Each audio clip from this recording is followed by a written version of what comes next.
Give a big round of applause for Radhika Dutt.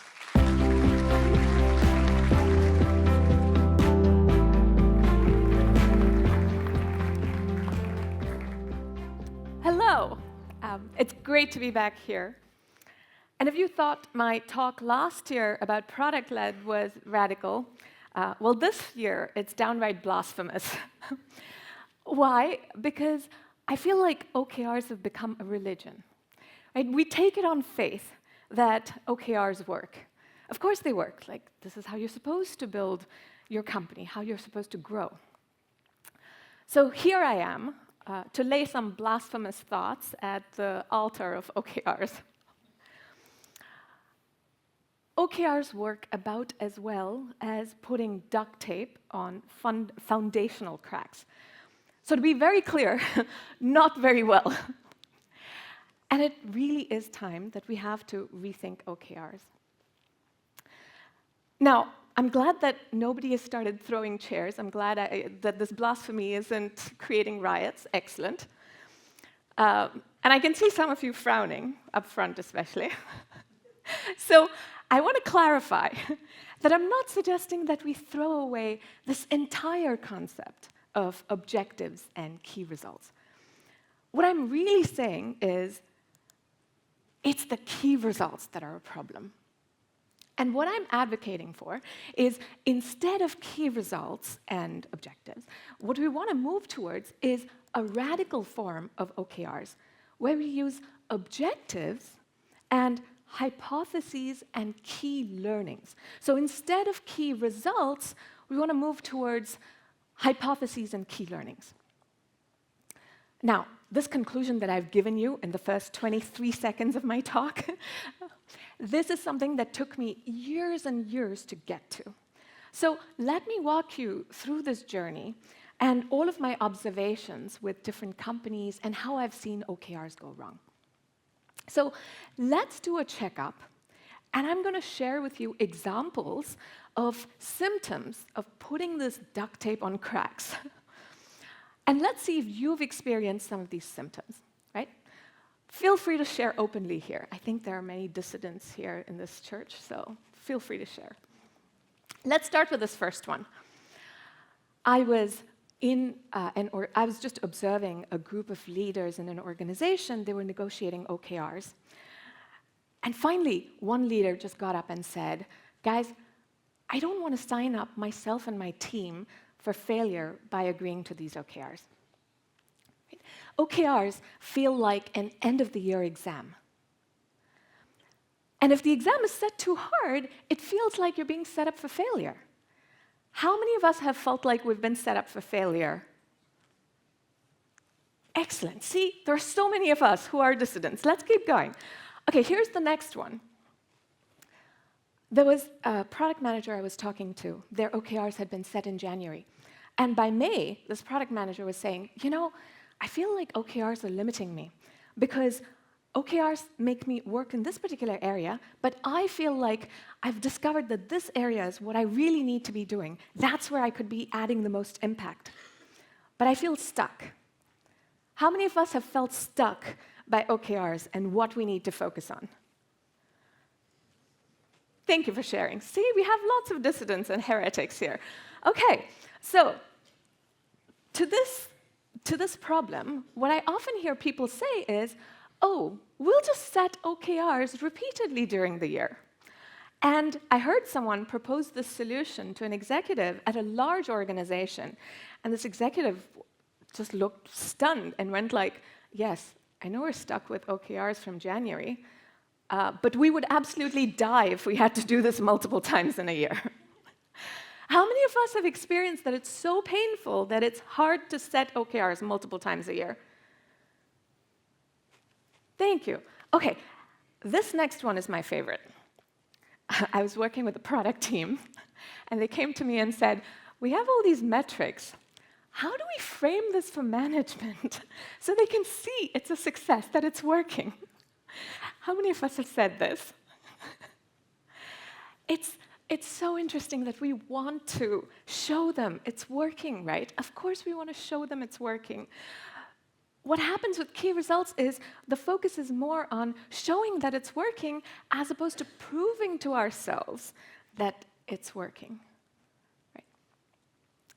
And the final example is, to all of these problems, what I often hear is, we just need control systems so that we can get people to stop gaming this. It's not the system, it's the people. Now imagine us product managers if we went and said, it's not the feature that's the problem, it's my stupid users. If the system isn't working, we have to challenge the system. If the features aren't working, it's not the users, right? What you're seeing is all these are symptoms of the disease I call hypermetricemia. Hypermetricemia happens when we're absolutely obsessed with metrics and analytics, and we don't really think about, are these the right things to be measuring in the first place? And what it leads to, this is the most unfortunate part, is that it feels like we're seeing short-term improvements, but sometimes it's even illusion of improvements. But what it does lead to is typically long-term enshittification. Now, at this point, there are probably so many of you going like, wait a minute, isn't it just that I'm setting OKRs wrong? Like, there must be something wrong with I'm doing. We kind of question our faith silently, right? To which I want to tell you, it's not you. It's really not you. This phenomenon has actually been well known since 1975. Can you believe it? There was Goodhart's law in 1975, a famous economist who said, when a measure becomes a target, it ceases to be a good measure. We've known this for so long. We've seen this in economics. So why haven't we realized it? Why do we still OKRs? You know, to be able to really explain Goodhart's law, I want to just look at what is it that key results actually do. Let's delve into what key results force us to do. And here's been my observation after years and years of looking at companies and what happens when they use key results. Now, when you think about your product is a good product when it finds the right balance between this yin and yang of long-term versus short-term. You need to find this balance, right? And what happens with key results is that it throws off that balance. So what do I mean by this? Let me actually walk you through a few examples. Now, in the radical product thinking way, instead of the yin and yang, you represent this yin and yang very visually by putting it on an X and Y axis. And you think about how you're balancing the long term, which is the vision, against the short term. And when you're doing both vision and survival, then those are easy decisions, right? But sometimes you have to be investing in the vision. That's what makes your product better in the long run. And there are other times that when you're forced to, you take on vision debt when you have to, but you try to avoid it. So what happens when we use objectives and key results? So here is an example. This is actually an example from my husband's previous company. So his objective was increase the speed of our development or improve software quality. Sounds fantastic, sounds long-term, right? You're investing in the vision. And so how did they measure it? They were going to measure it with this key result. Achieve 90% test coverage in our code. Fantastic, sounds like you're going to be investing in the vision, right? Well, what did they actually do? How was this implemented? Well, it actually ended up being vision debt. Why? Because everyone felt like they were cramming for the exam, trying to get to this 90% by the end of the year. What did they do? They actually wrote a bunch of bogus test cases. They got to 90% test coverage, but it was all vision debt. Here's another example. Increase customer delight. Sounds wonderfully long-term, right? So what did they actually do? Well, in terms of key results, it was supposed to be service rating of 4.6 out of 5 for the professional services team and the customer services team. And so, how did they actually implement it? The customer service guy called me and said, listen, you're going to get a call from our survey, and they're going to ask you how we did. Anything under a 5 is a fail. By the way, has anyone ever done that to you? Yes. Of course I gave them a 5, but did they get anything out of it? No, right? It ended up being vision debt. I'll give you one last example, and this one I think most of us have seen. This example is growing the business. Sounds fantastically long-term, right? Well, except what was the key result? That sounded great too. Growing ARR to X million by the end of the year. How did we actually implement it? It looked like vision debt because it ended up that we built a bunch of custom features and we gave pricing separately and differently to every single client of ours. Our roadmap and pricing was all a mess. So what happens with key results is that you end up with a bunch of vision debt because the way you actually implement it feels like cramming for the exam. And it drives the short-term behavior. And that's the part that you want to avoid, that short-term behavior and cramming for the exam. So here's Dutt's law. Let's make this a thing, people. Go put this on social media. If Goodhart can do it, this is me. And there's a special place in hell for people who name laws after themselves. So Dutt's law is metrics are only effective if they're used towards collaborative learning, not for end-of-the-year exams, but for collaborative learning. So to truly understand Dutt's law on rethinking OKRs, we're going to ask a few whys about OKRs. Let's ask the first why. Why do we even use OKRs? And if you Google this question, you get the following answer. The intent behind OKRs is to improve performance by, 1, defining the narrative for the impact you want to create. 2, aligning the team on the metrics that you think are important. And 3, on creating accountability, meaning, are you or aren't you achieving these goals? Well, then we have to ask the next question, which is, wait a minute, but why do you need goals to define the narrative of your impact? Why goals? And the answer to that is because our vision statements, they represent the cracks, the foundational cracks. Our vision statements don't define the impact that we want to create. Let me give you examples. Here's one example. Aspire to be the best in aerospace and an enduring global industrial champion. This is Boeing's vision. We know how that went. This next vision is contributing to human progress by empowering people to express themselves. This is Snapchat's vision. And we learn from these big companies, and in fact, one of the companies that I worked at, our vision was reinvent warehousing. And in fact, the first company that I founded, our vision was revolutionizing wireless. 25 years later, I still don't know what we meant by that. These are cracks in the foundation when we don't explain the narrative through our vision.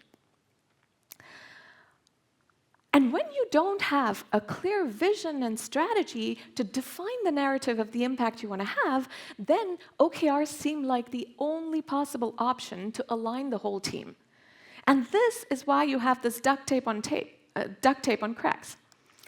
So now you know what happens. You put OKRs on these cracks, and then that leads to Hypermetric Mia, which then leads to short-term improvements and long-term enshittification.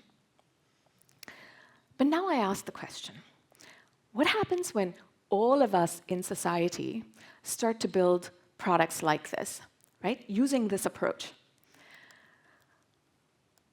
And this is where we see that Hypermetric Mia is leading to enshittification in society. And this is a term, by the way, coined by Cory Doctorow, whose writing I love. So let's look at a few examples of this enshittification. The first one. How many of us actually love the airline experience over the decades, how it's evolved? It's a clear example of enshittification as we have maximized and optimized revenues, right? The example of dating apps. They've optimized for engagement by swiping left and right. They've optimized for getting subscription revenues, but they've burnt out users. And then finally, journalism as an example of enshittification. Over time, to be able to get more clicks and eyeballs, we've often turned journalism into clickbaiting. And if you were here last year, you know I love movie examples, so I'm going to give you one more movie example of enshittification. Recently, Martin Scorsese said that modern film franchises are market-researched, audience-tested, vetted, modified, re-vetted, and remodified until they're ready for consumption. What he says is, if he were starting out today as a director, he would not make it. Because movies used to be art. Think of La Vita è Bella or The Godfather. From that, we've evolved to entertainment, which is mostly franchise movies of superheroes. And from that, we're moving to distraction, which is literally enshittification in the form of kittens in toilet bowls. So, how do we fix this problem? How do we radically rethink OKRs to fix this problem of enshittification? This is where I want us to look at the book, Atomic Habits. What the author, James Clear, says is every winner, every Olympian, everyone wants to win the gold medal. What separates the winners from the losers is not the goals. What distinguishes them is having a system. That's what matters, committing to a system and a set of processes for continuous improvement. And this is where radical product thinking comes in. It's a methodology for building world-changing products, and it gives you a step-by-step process for being able to build these world-changing products. In the radical product thinking way, you engineer your impact very systematically by starting with a very clear and detailed vision for the end state you want to bring about, then translating it into an actionable plan, meaning a strategy, then into a set of priorities, balancing the long term and the short term, and then into hypothesis-driven execution and measurement, and finally into the culture that your entire team needs. And all of these tools are designed as communication tools so that you can bring your whole team with you on the journey. And this is what you can use to apply Dutt's law so that you can achieve this collaborative learning using metrics. So what do you do with these useless vision statements that are the cracks in the ground? We're going to fix them. We're not going to ever write a vision statement like this. So let me share with you an example of how all of this came together at a startup, Knack. So when I met the founder, Paul, he'd started Knack, and he was really disappointed with how things were going. So his startup was inspired by the suspended coffee movement, which started in Naples about 100 years ago, where you pay for 2 coffees, one that you consume, and the other you're gifting to someone who could use a random act of kindness. And so he had created an app to create what he called random acts of coffee. And so the numbers that he shared with me were looking fantastic, right? He had a fantastic number of daily average users. He had even organic growth. I mean, that's nirvana for us product managers, right? Except there was one number that was saying that things were not working, which was that it turned out everyone was coming to his app to find free coffee.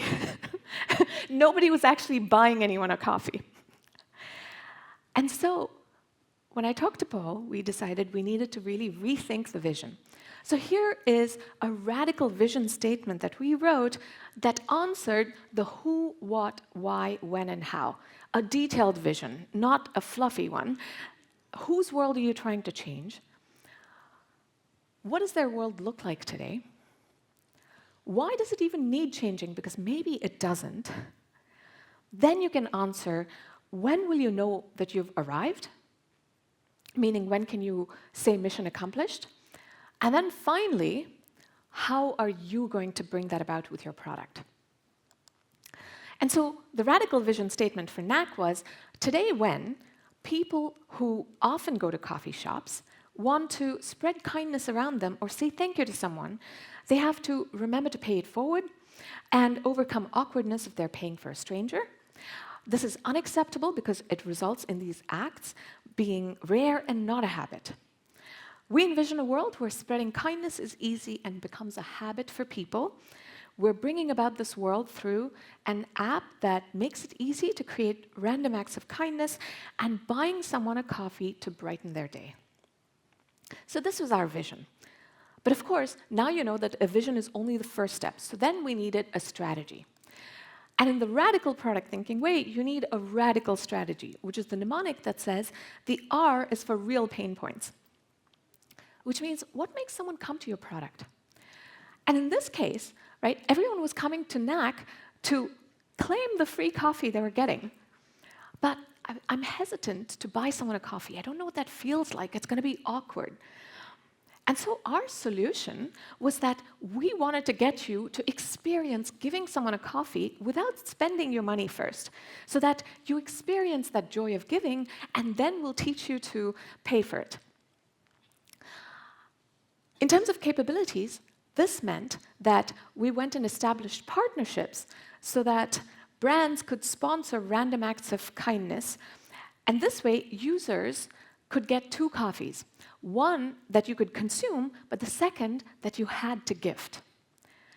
And we completely changed the pricing model, where what we were making money off of was a percentage of the brand's sponsorship fee. And in terms of execution and measurement, instead of setting goals, we created hypotheses. If we run this experiment, then we expect this outcome because this is the connection. So we said, if we give users this experience of giving coffee to someone without paying for it, then they'll buy someone a coffee because they've experienced this joy. And then we could measure the metrics to validate this hypothesis. And the leading indicator was what percentage of users are actually spending their own money after they've learned to gift a free coffee. And with our first test, it went from 0 to 27%. Now we could work on improving that. And in terms of lagging indicators, we would track that progress based on revenues, and eventually, are people using this to then spread kindness elsewhere? And so, remember the example of improving software quality? Well, in terms of radical OKRs, here's what I would write. The objective is still improve software quality, but what my husband did instead then was he created a hypothesis. If we get buy-in on the importance of tests and empower code reviewers to push back when developers don't write tests, then we'll see more test cases and less code fragility, because we'll have better code quality. And how did they go measure this? It turned out that a lot of the right measurements were actually qualitative, not quantitative. So they measured code quality by talking to the code reviewers and seeing, is there buy-in? Are people actually writing tests? Is test coverage improving? So what we want to do is we want to create a collaborative environment to learn from metrics, not create end-of-the-year exams. We want to have honest discussions, both about good and bad metrics, because remember that sometimes it's the bad metrics that actually tell you how you can improve your product, and that's what adds the most value. And we have to focus on continuous improvement, constant feedback cycles. When we lead without a vision and strategy, without that clarity, if we lead with measuring and targets, when we lead with targets and key results, we're abdicating leadership. So, to summarize, today we use OKRs and targets to compensate for the lack of vision. In the radical product thinking way, we create a radical vision to define the impact. Today, we align teams on metrics and targets to show progress. What we need to do instead is align teams on how you will test and improve your strategy. Today, we create accountability through end-of-the-year exams. And instead of end-of-the-year exams, what we want to move towards is creating accountability through collaborative learning. So Dutt's law is metrics are only effective if they're used towards collaborative learning. And what we want to do is move towards that collaborative learning. So if you'd like to learn more, this is the Radical Product Thinking book. I'll be upstairs, and there are still just a few more books left. You can ask me about corporate workshops. You can get the free toolkit on radicalproduct.com. And finally, I always love to hear from the community, so please feel free to message me, and I'll be upstairs as well. And lastly, you can get the Radical Product Thinking certification, and the first course starts on October 25th. Thank you.